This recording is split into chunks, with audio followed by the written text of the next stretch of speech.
helicopter this morning, and also the stage has been set for the Court of Appeal for the hearing of the BBI case, and the safari rally starts today. President Uhuru flagged off the teams from KICC. We'll be checking out what the internet is talking about that. This is Speed Feed, where we take a look at the day's top news stories and social trends. Welcome to the show.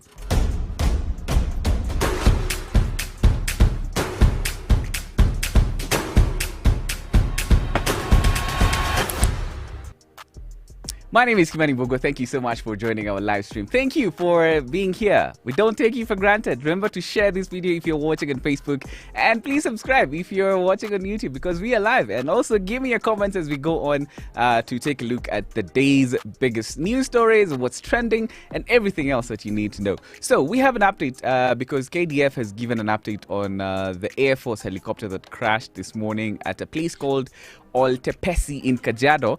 In a statement released less than an hour ago, they say that survivors of the crash were airlifted to the Defense Forces Memorial Hospital in Nairobi. The statement also confirmed that there were some fatalities, and they are in the process of informing the families of those who died in the crash. Meanwhile, all has been set for the hearing of the BBI case at the Court of Appeal, which starts next Tuesday. This is a big story because the president of the Court of Appeal, Justice Daniel Musinga, constituted a 7-judge bench, which includes Justices Roslyn Nambuye, Hannah Okwengu, Patrick Yage, Gatembu Cairo, Fatuma Sichale, and Francis Wiyot, who will be hearing this case starting next Tuesday. It's a big story. Everyone will be looking at it because this will be, we'll get to know if we as a country are going to go to a referendum to change our constitution. And somehow, now that I say that, it sounds more serious than we actually tend to take it. Yeah? Give me your reactions as we go on with the show. Now, as a CBC curriculum is being rolled out, the Ministry of Education, they have announced a plan to build junior secondary school classes in some primary schools, and they say that 900 million has been allocated for that project, which will be done in primary schools that actually have extra land to accommodate junior high schools.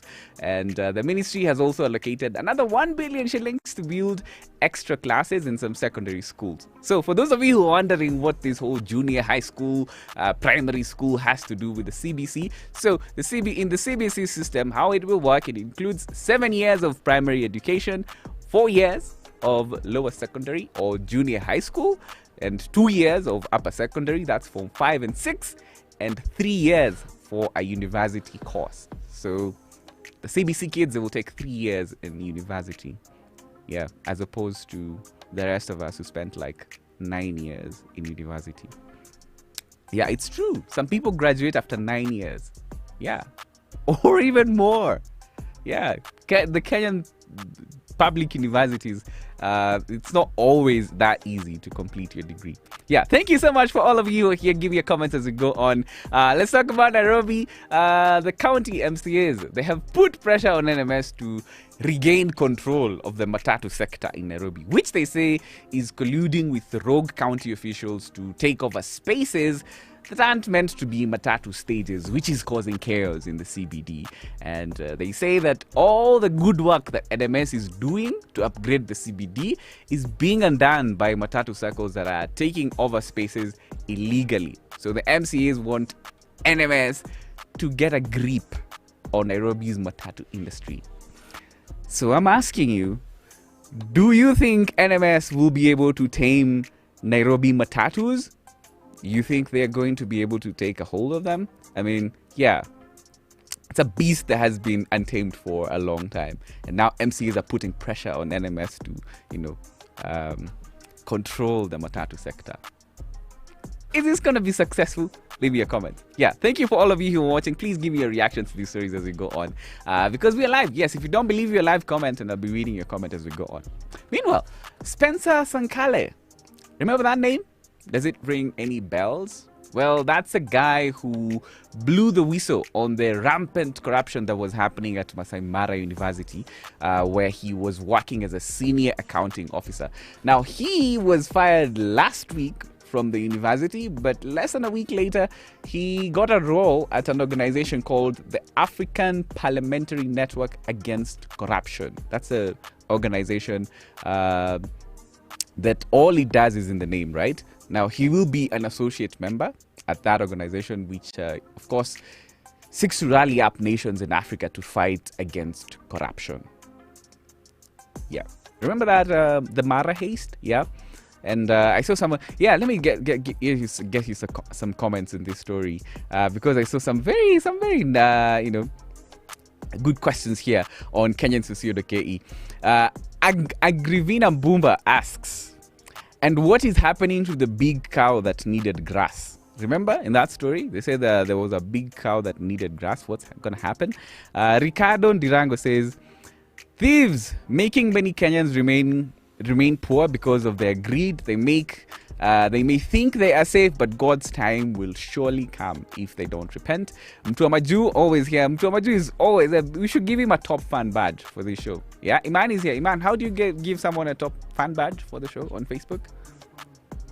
They follow us. Yeah, we'll give them a top fan badge, right? Yeah, we'll give you a top fan badge, Mtuamaju. He's saying, and the CS Magoha is very silent on this issue because that was happening at the Masai Mara University. Yeah, those are some of the comments on Kenyans.co.ke on this story. Meanwhile, let's talk about other things because after MPs rejected Treasury's proposal to increase taxes for bread, flour, and bodabodas, Nation reports this morning that Treasury CS Ukuri Yatani was so shocked by the MP's move that he had to call a crisis meeting yesterday to figure out how he is going to raise money to finance the huge budget deficit.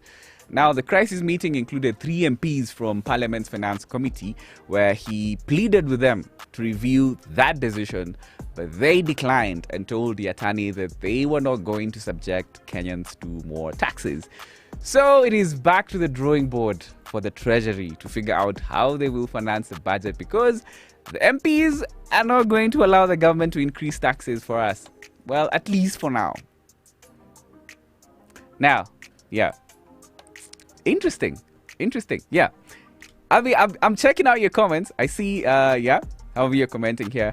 Roddy was saying you're watching from Pakistan. Roddy has a top fan badge, actually. Yeah, you see, comment. The more you comment, the more we'll give you that top fan badge on Facebook. Yeah, wear it like a badge of honor, like a medal of honor. I just ask if anyone asks you, say, I am the one who awarded you a Speed Feed top fan badge. Yeah, it's something to wear with pride.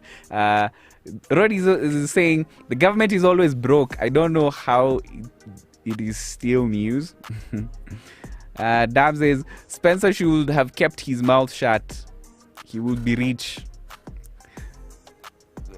Yeah, I don't know what to say to that. As public funds were being stolen, well. But that's dumb. Felix Omoy is here. Felix is always watching from the US, right?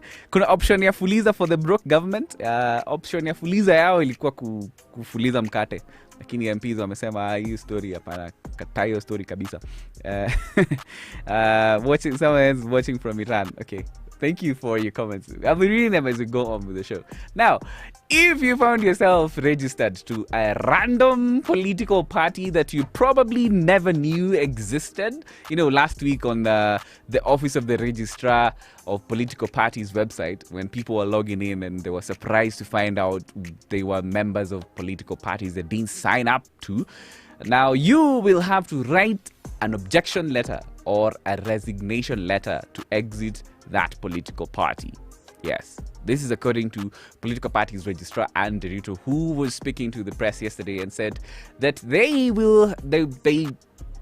conducted this pilot phase that led to people discovering what parties they're registered to, and they have received, and the data that they actually put up, they received that data from political parties. So she's basically saying it wasn't them, it was the political parties that, you know, they put your name on their list.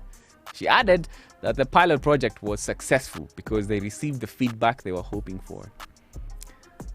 Well, was that a measure of success? I don't know. That's a feedback they were expecting. Well, she says, yeah, that's the feedback they were expecting. So if you're unhappy with the party you were registered with, you need to take it up with that party. Yeah. She says you need to write a resignation letter to that party and copy the registrar's office so that if you're not removed from the party's register, the ORPP can take it up with the party and remove you from that register.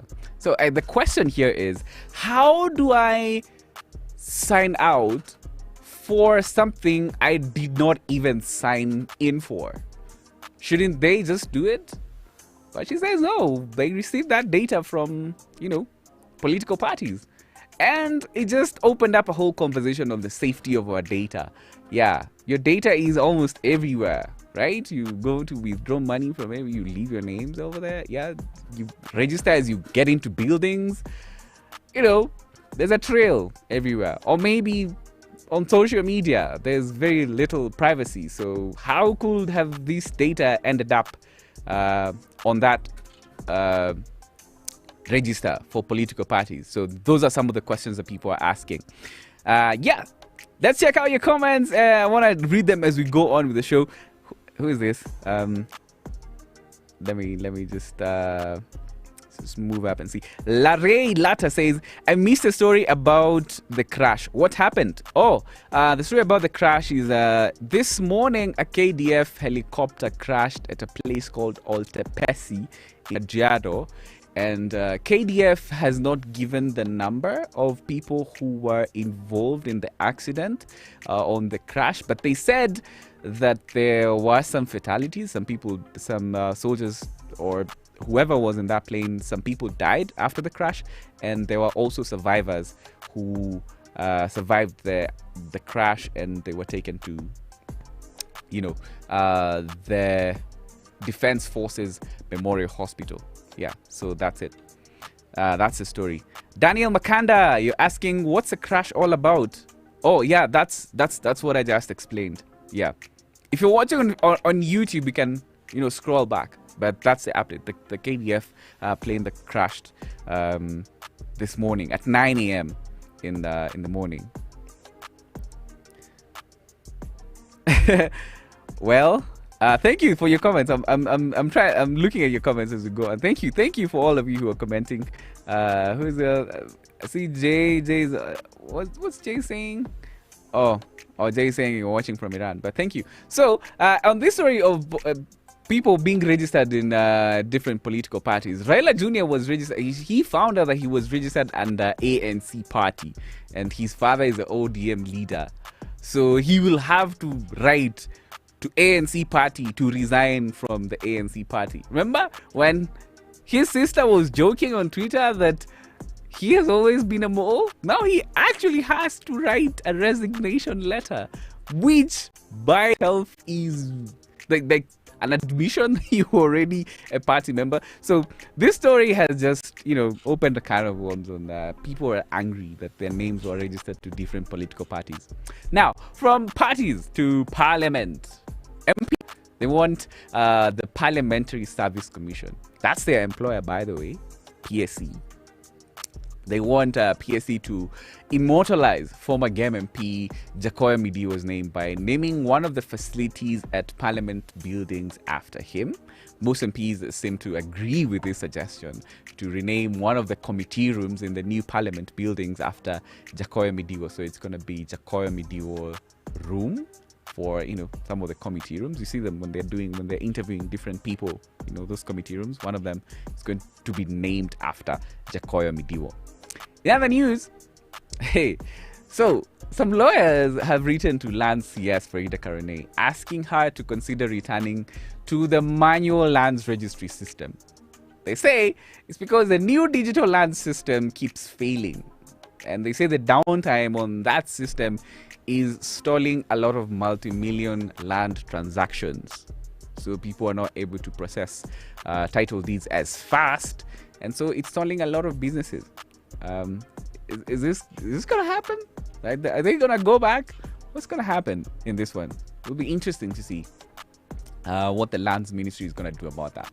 Meanwhile, the IBC, they say that it will not be possible to review the names and boundaries for constituencies before next year's general elections.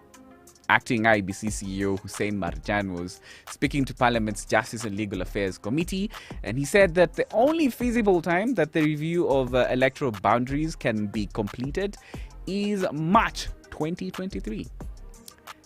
This is interesting because the BBI has proposed the creation of 70 new constituencies, and it seems like even that will not be possible, assuming that we get to a referendum in the first place. But the BBI case is starting on Tuesday, so we will get to know at the end of that, because we will have a ruling by at least the 12th of July, and we will know if we will go for a referendum to change the constitution, which includes that proposal to add the number of constituencies, 70 new constituencies. But the IBC says it's so tenable to create 70 new constituencies before next year's election. Remember when Atwoli said that if the Court of Appeal rejects the BBI case, they're going to go to the Supreme Court and they will make sure that the elections are postponed by at least a year. Yeah, these are serious things, and we're just going about our businesses like this is not looming over us. This is a big news story, and next week this is going to be dominating the news, definitely. Manosh Asliwa, you're watching from where? Come on, man. Wow. But thank you for your comment, though. Asilwa, thank you for your comment. Yeah, very well. So KRA had put up about 300 cars which have been involved in tax disputes for auction in Mombasa. And buyers were excited. You know, they were hoping to get a good bargain for these cars. So people flocked to Mombasa, looking to buy cars at a cheap price. But they were shocked because the prices that KRA put up, most of them were like, why did we come here in the first place? In fact, so one of them said that a Toyota, a Subaru Impreza was going for 3 million shillings, while on a yard, it will go for about 1.5 million shillings. Yeah, so... so basically the trader was saying some of those prices were basically higher than the price at the yards. Interesting. Yeah. Lastly, on the feed today, some of the stories that you need to know. Remember last week when governors had threatened they would shut down counties if they didn't get money owed to them by the national government by tomorrow? Their ultimatum worked because the National Treasury disbursed 43.5 billion shillings to the counties yesterday. It's not all the money because the Council of Governors had said that they are owed about 106 billion, but they got 40 billion yesterday, and it seems like their ultimatum works. Who gives the government ultimatums and they listen? I guess the Council of Governors. You have your answer. It has worked for them. Yeah, now you're in the know of that. In the news, that is all you need to know today. Let's talk about the Safari Rally, which starts today. President Uhuru has been flagging off the vehicles and the teams all morning at the KICC. So as this is happening, I feel like Naivasha has gotten all the PR it needs, right? Bad, good, all of it. Naivasha is still the top trending topic right now on Twitter, and the WRC Safari Rally. Yes. What? Jail story. Yeah, the WRC Safari Rally 2021. Yeah, I will say that 3 times. Please say that 3 times. WRC Safari Rally 2021. Okay. Can I challenge one of you guys to say that like 3 times? WRC Safari Rally 2021. Iman is gonna be with you guys tomorrow. He's here. He's watching the show. Can you say WRC Safari Rally 2021 3 times?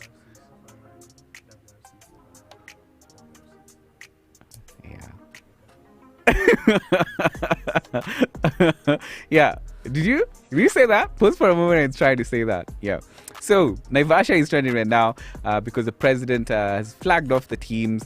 Some roads will be closed on Sunday. The rally will be coming to Nairobi, so Mombasa Road is gonna be closed, as you know already.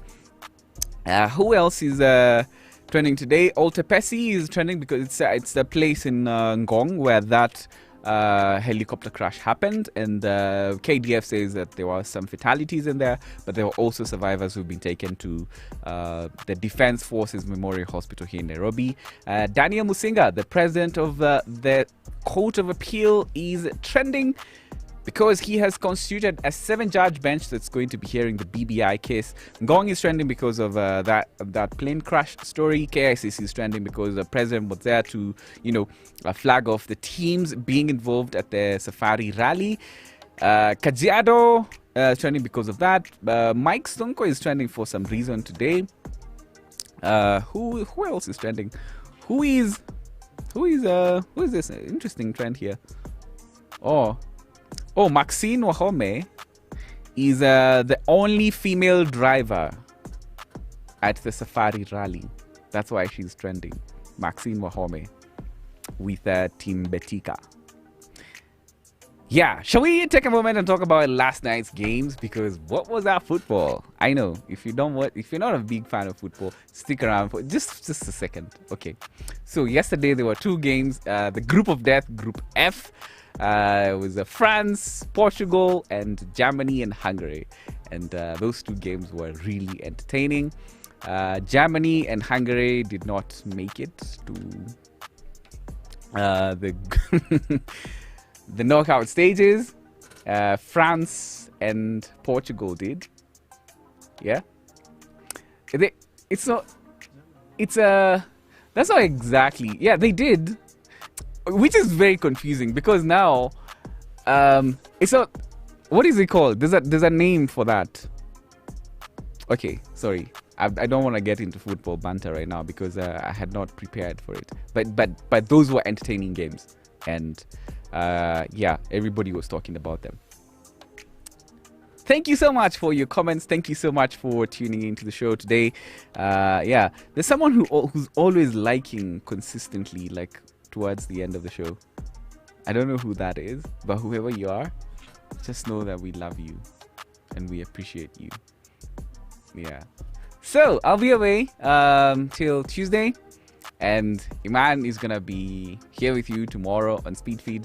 So yeah, tune in and watch him tomorrow, and you guys talk about trending things. I'll be watching you if I can, and I'll be the one now commenting on the show from away. Thank you so much for watching. I'll see you on Tuesday. My name is Kimani Mbugua. Goodbye.